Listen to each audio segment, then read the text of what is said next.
Tentei me esconder por medo de não viver, mas tua glória me atraiu, tua presença me atraiu.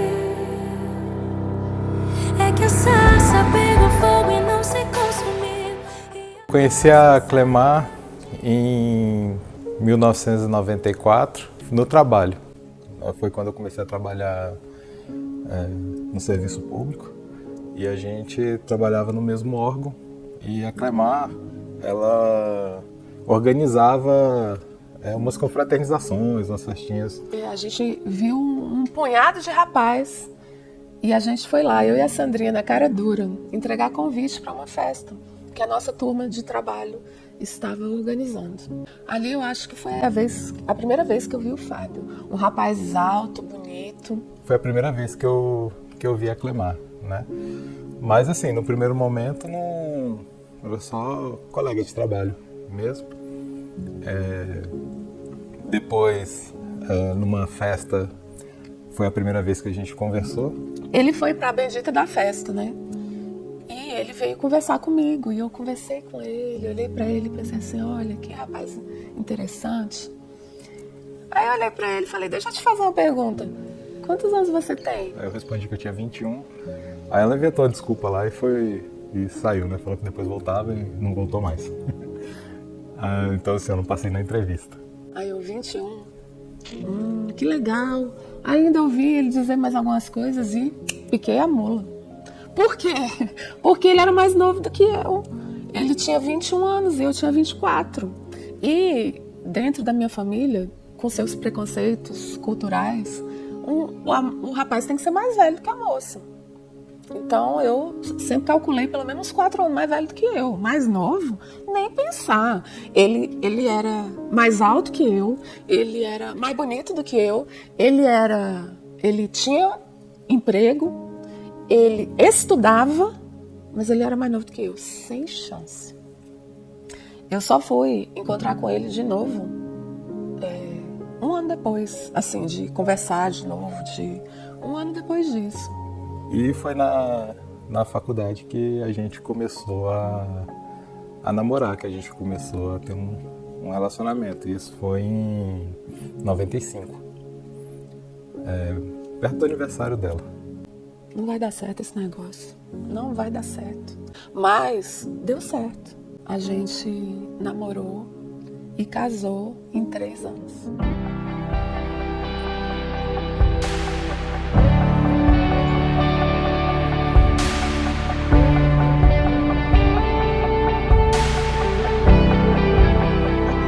Eu poderia estar em qualquer outro lugar, mas tua glória me atraiu, tua presença me atraiu.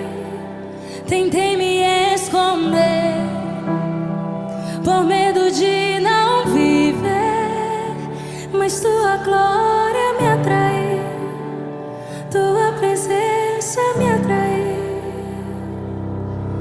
É que a sarça pegou fogo e não se consumiu, e a voz que saiu dela um dia me atraiu, e o meu coração queimou até que descobriu que um dia com tua glória vale mais que 1000. É que a sarça pegou fogo e não se consumiu, e a voz que saiu dela um dia me atraiu, e o meu coração queimou até que descobriu que um dia com tua glória. A grande questão é que o Fábio não era crente e eu não estava crente.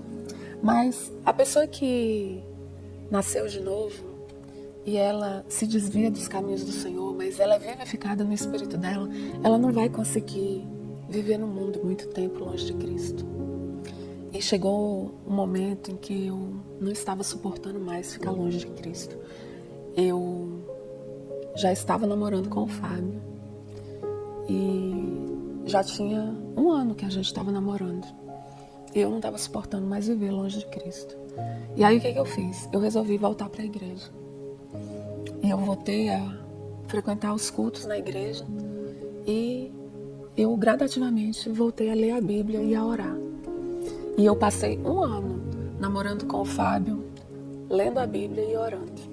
E eu fui lendo a Bíblia, li a partir do Novo Testamento, li Mateus, li Marcos, Lucas, João, e fui lendo as cartas de Paulo, até que eu conversava com Deus, como eu sempre fiz, lendo a Bíblia. Ele fala e eu falo, ele fala e eu falo, não é um monólogo, é um diálogo.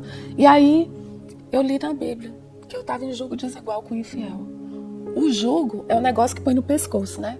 E aí põe no seu pescoço e no pescoço da outra pessoa para vocês andarem juntos. E aí ele falou para mim que eu estava em julgo desigual com o infiel. Eu estava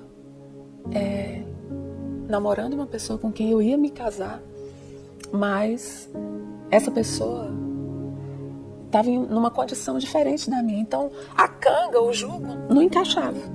E a gente não tinha como caminhar junto. Eu posso dizer que assim, eu não conhecia Deus nem de ouvir falar, né? Apesar de crescer na igreja católica, eu ia sozinho para a igreja. Né? Minha mãe e meu pai não acompanhavam. E com o tempo também eu deixei de ir. E eu não tinha nenhum interesse por igreja nenhuma.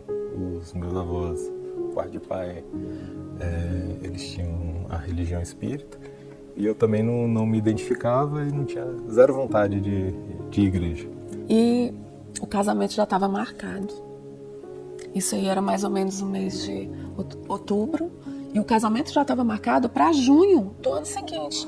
E aí, velho, eu me vi numa situação terrível, porque não era você que estava me falando isso, não era um pastor que estava me falando isso. Não era ninguém, não eram meus pais, não eram os pais dele. Era o próprio Deus. E eu argumentei com Deus, que eu sou boa de argumentar, pensa. Eu falei, mas Senhor, Ele é melhor do que um monte de crente que eu conheço. Ele é melhor do que os crentes tudinho dessa igreja. Ele não bebe, ele não fuma, ele é trabalhador, ele é estudioso. Ele é mais novo do que eu, mas nem eu não tô ligando mais pra isso. Ele é a melhor pessoa que eu já conheci. Não conheço nenhum rapaz melhor do que ele pra se casar. O senhor não acha isso? Aí Deus disse pra mim na lata, não, eu não acho isso. Eu não acho. Ele não me conhece nem de ouvir falar. Ele não sabe quem eu sou. E olha, Clemar, se você entrar nesse casamento, eu não entro com você. Eu não entro nesse casamento com você, Clemar. Eu quase morri quando ele falou isso. Se qualquer pessoa me dissesse isso a respeito de Deus, eu ia mandar essa pessoa cuidar da vida dela. Porque na minha vida mando eu. Mas era o próprio Deus que estava falando isso. Aquele que eu conhecia, não de ouvir falar, que eu conhecia pessoalmente. E aí eu comecei a buscar argumentos para dobrar o Senhor. Para dizer para ele que não era bem assim. Mostrando para ele que o Fábio era uma ótima pessoa. Ele sempre me dizia a mesma coisa. Que ele não conhecia o Senhor nem de ouvir falar. Se eu ouvisse uma música no rádio, qualquer música, ela me dizia que eu estava em julgo desigual com o infiel. Se eu assistisse qualquer filme, e eu assistia filme policial com meu então namorado, qualquer filme de ação, qualquer filme com Arnold Schwarzenegger, qualquer filme com qualquer um filme policial, de ação, do que fosse, o filme me dizia que eu estava em julgo desigual com o infiel. Eu quase morri. E foi assim que eu me convenci de que eu não tinha alternativa. Ele não aceitava os meus argumentos. E eu dizia pra ele, mas o que eu vou dizer pra ele? Olha, Fábio, eu estou em jogo desigual com o infiel, e o infiel é você. Ele já tinha 1 ano que ele estava indo pra igreja comigo. Eu tinha dado uma Bíblia na linguagem de hoje, pra ele entender exatamente o que estava escrito. Acho que ele nem abria a Bíblia, mas ele era tão legal. Ele pegava a Biblinha dele, porque eu pegava a minha, e ele ia pra igreja comigo, assistia o culto, e do jeito que ele entrava, ele saía, não fazia a mínima diferença. E eu gostava, me sentia bem lá na igreja, mas era um se sentir bem normal, assim, sem maiores pretensões. Deus falou pra mim que não aceitava ele. Deus falou pra mim assim, ou eu ou ele. Deus falou pra mim, quem você ama mais? Eu não aceito segundo lugar, Clemar. Eu só aceito o primeiro lugar. Quem é mais importante pra você, Clemar? Eu ou ele? E assim Deus foi me imprensando até me esmagar. Até o dia que eu cheguei e disse assim, Senhor, eu te amo. Eu posso viver sem o Fábio, mas sem o Senhor eu não posso viver. Eu nunca mais posso viver sem o Senhor. E eu não vou viver. Se o Senhor não vai entrar nesse casamento comigo, eu não vou entrar nesse casamento. Eu não fico mais sem o Senhor. Nunca mais eu vou deixar o Senhor. E assim, eu decidi que eu não ia entrar no casamento mais. E esse já era a terceira boca de casamento que eu ia sair. Eu já tinha saído de um casamento que não se realizou, de outro casamento que não se realizou. E eu pensei, como é que eu vou dizer isso para meus pais? Aí o Senhor falou para mim, eu não tô te perguntando como é que você vai dizer isso para seus pais. Eu tô te pedindo só para tomar uma decisão. Quem você escolhe? Eu disse, como é que eu vou dizer isso para os pais dele? Aí Deus falou assim, você não vai ter que dizer nada para seu ninguém. Você só tem que dizer para mim quem você escolhe. Então eu não tinha que dizer nada para ele, eu não tinha que dizer nada para os meus pais, nem para os pais dele, nem para ninguém. Então eu disse, Senhor, eis-me aqui e eu escolho o Senhor. Então eu imaginei assim, alguma coisa vai acontecer. Nesse íntere que eu estava argumentando com Deus, eu orava, né? Mas eu não orava para ele se converter, porque eu achava que se eu orasse para ele se converter, eu estava advogando em causa própria. Então eu nunca orei para ele se converter. Mas aí eu comecei a orar pelas prostitutas, pelos drogados, pelos alcoólatras, pelos doentes mentais. Eu orei pelos pobres no meio da rua. Eu orei pelo povo que estava na África, na Candangolândia. Eu orei pelo povo do mundo inteiro. Eu só não orei para ele se converter. E nisso o meu irmão Alexandre, o meu irmão caçula, voltou para Jesus, porque também estava desviado, sabe? E eu nunca tinha contado nada disso que estava acontecendo para ninguém. Eu contei para Alexandre. E aí eu falei, o Alexandre perguntou se eu já tinha orado por ele. E eu falei, não, eu não posso orar para ele se converter. Isso aí é eu querer uma coisa santa para um interesse próprio, eu não quero. Aí ele falou, mas eu posso orar para ele se converter. E aí o Alexandre começou a orar para o Fábio se converter. E aí eu tomei a minha decisão de abrir mão do Fábio. Eu pensei, sabe o quê? Que ia aparecer uma loirona, assim, bem bonitona. Uma loirona, com aquele beição. E toda recheada, né? Ia passar, e aí ele ia se encantar pela loira, né? E ele ia terminar comigo e eu não ia ter que fazer nada. Porque a gente delimita a ação de Deus, né? E eu pensei, alguma coisa vai acontecer. E ele vai embora. E eu não vou ter que explicar nada pra ninguém. E eu fiquei só esperando acontecer. E a gente só foi se encontrar no fim de semana. E no fim de semana, ele foi lá na casa dos meus pais. E o que a gente vai fazer amanhã? Eu falei, eu vou pra igreja.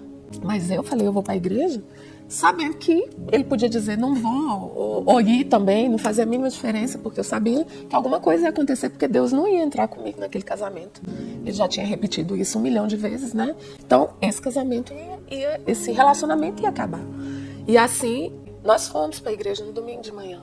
E depois fomos para a igreja no domingo à noite. E no domingo à noite, fomos para a igreja. Eu, o Fábio e o Alexandre, como a gente já tinha ido 1 milhão de vezes. E naquela noite, o pastor Vilarindo, já falecido, pregou a mesma pregação de sempre. Não tinha nada, nenhuma novidade no culto. E como sempre, ali na Batista Central, quando o pastor Vilarindo fazia o apelo, iam umas 200 pessoas lá na frente. E o Fábio levantou e foi lá na frente. E eu olhei para aquilo. Eu pensei comigo, não está acontecendo isso. Isso não é de verdade.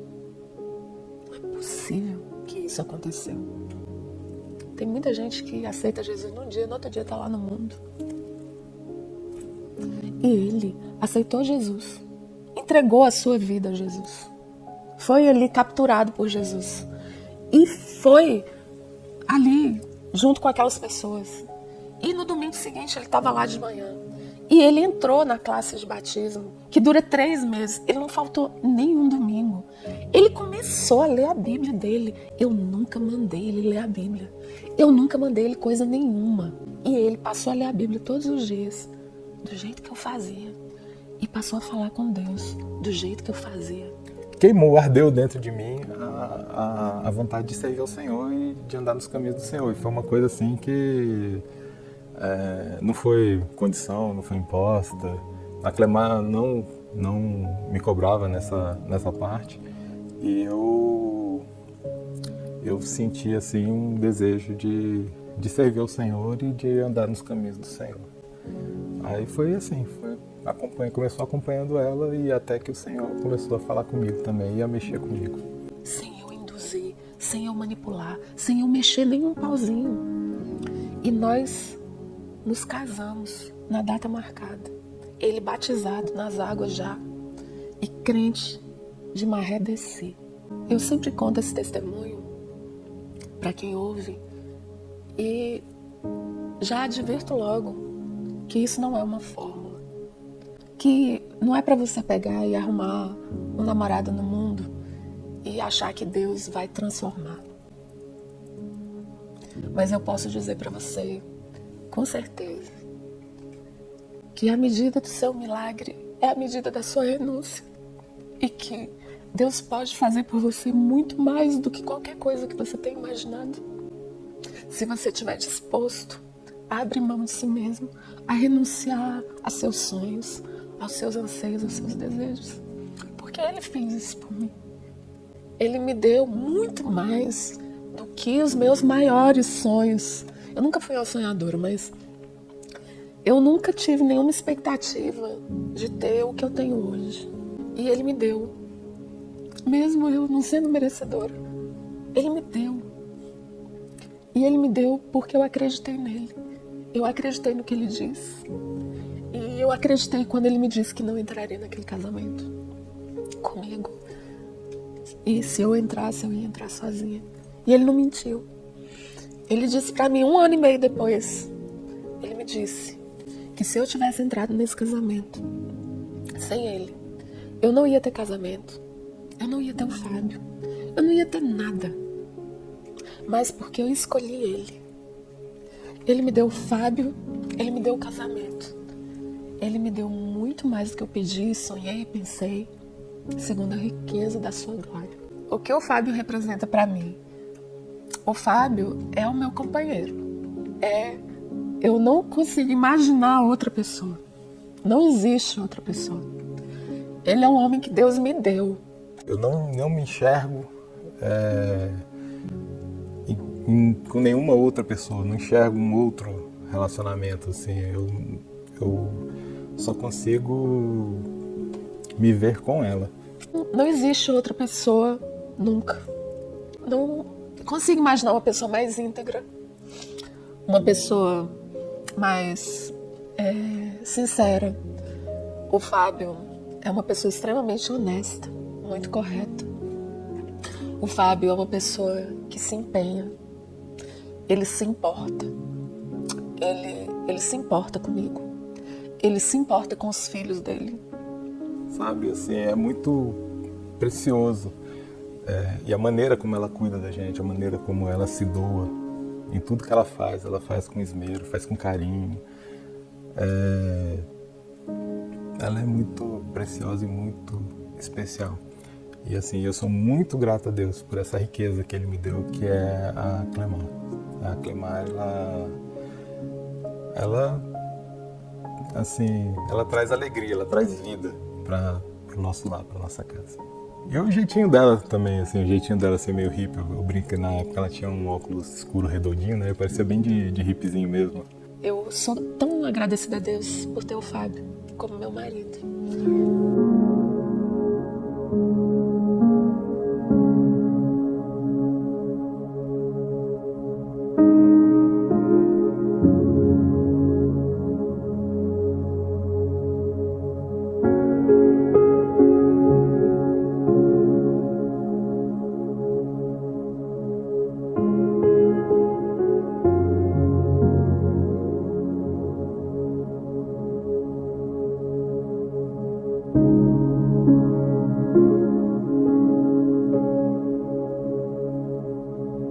Momento que vai ficar para sempre, a gente tem um monte.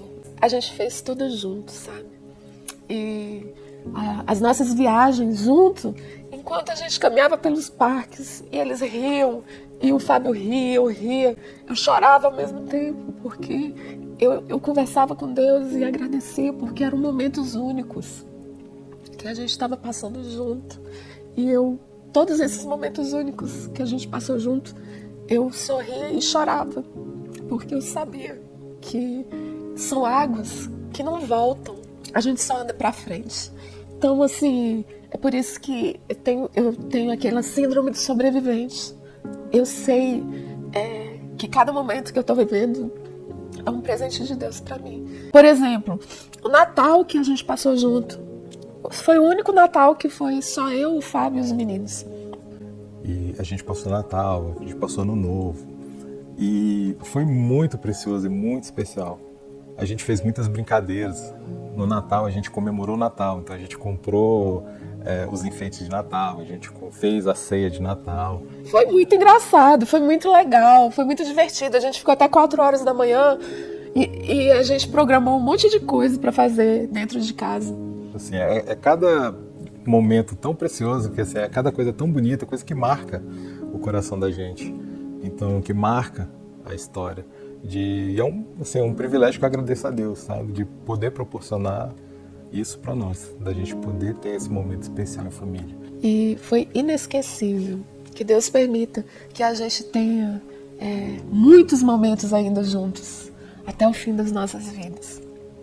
Minha amada, nesse momento agora eu queria te dizer que eu sou muito feliz por ter você na minha vida. Eu vejo hoje o nosso casamento muito melhor do que quando a gente começou, do que quando a gente se conheceu. Eu acho que a gente tem muito mais parceria, a gente tem muito mais união, muito mais amor. E eu sou muito grato ao Senhor por Ele ter me abençoado com você. E muito obrigado por você ter me aprovado na entrevista, apesar da minha idade, e a gente poder estar caminhando esse tempo todo juntos. Eu te amo. Meu amado, eu só quero que você saiba que eu te amo e que eu te amo para sempre. É na alegria e na tristeza, é na saúde e na doença, até que a morte nos separe, sabendo que nós vamos viver eternamente juntos com o nosso Deus e que o céu não é um lugar, o céu é uma pessoa e essa pessoa está aqui dentro de mim e de você. Então, nós estamos juntos para sempre nele. Te amo, meu amado. Até 1000 gerações, tua família e teus filhos e os filhos dos teus filhos. Que a bênção se derrame até 1000 gerações, tua família. Parabéns, pai. Parabéns, mãe. Feliz aniversário de casamento. Que Deus abençoe vocês. Feliz aniversário de casamento, pai. Feliz aniversário de casamento, mãe. Parabéns, pai. Parabéns, mãe. Feliz aniversário de casamento pra vocês. Família e teus filhos e os filhos.